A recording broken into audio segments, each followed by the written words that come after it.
An increasing number of job postings are requiring vaccines for employment. So should you put that info on your resume? Here's Sabeel Marcellus now with the latest installment of Career Control. Sabeel? We've seen the Delta variant lead to a rise in new cases. Now, while many Americans are vaccinated, obviously not everyone is. So is that a differentiator among job seekers? Now, according to LinkedIn, some candidates are considering putting their vaccine status on their resume. But is that a good idea? I want to bring in Michael Neese, CEO of InterviewMastery.com, to break this down for us.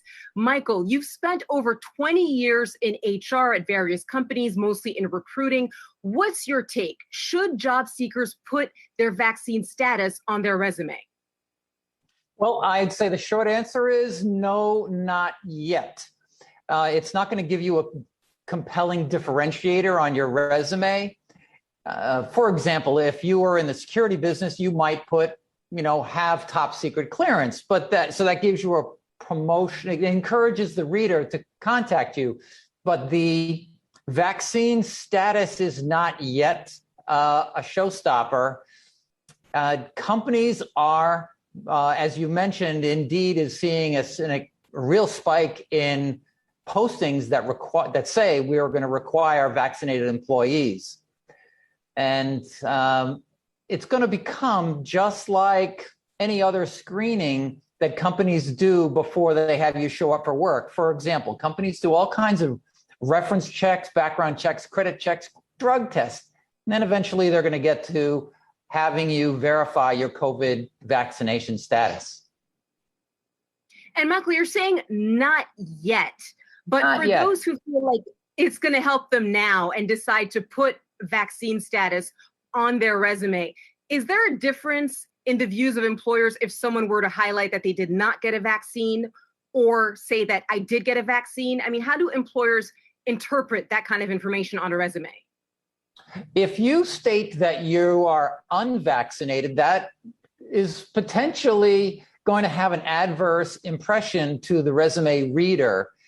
Saying that you are fully vaccinated is kind of a net positive. It's just checking the box. So the resume reader who's making the decision whether or not to invite you in for an interview is likely to say, oh, okay, all right, well, we'll cross that bridge. I'll look for validation when we get to that if we make them an offer. But if you disclose that you're unvaccinated, that could be negative. That could be a negative. LinkedIn recently put out this poll that went viral, asking users their thoughts on whether employers should mandate vaccines when employees return to the office. Now, when you look at the results, it's very tight. You had 48% who said no, employers should not mandate it. Autonomy is a must. But then you had 46% who said yes, they should. So, Michael, what can workers expect when they return to the office? When they return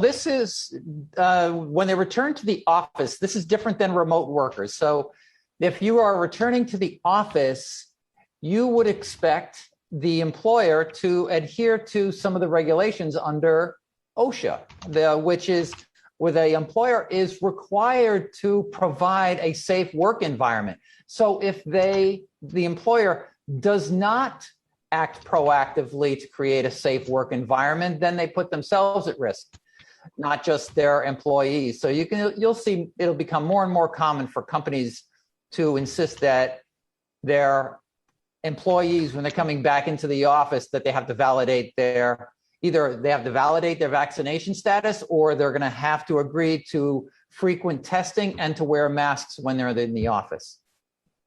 And Michael, if someone wants to ask their colleagues about their vaccine status, any tips on how to approach such a sensitive topic? Yes, this is a very sensitive topic, and it could appear adversarial to one of your work colleagues.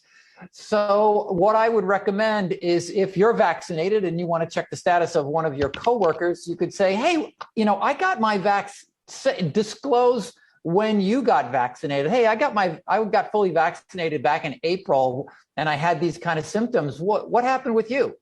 So you're asking kind of an assumptive question without seeming confrontational. Definitely interesting tips there as people try to deal with this new normal of remote and office, returning to the office situations. Michael Neese, great to have you on. Thanks so much.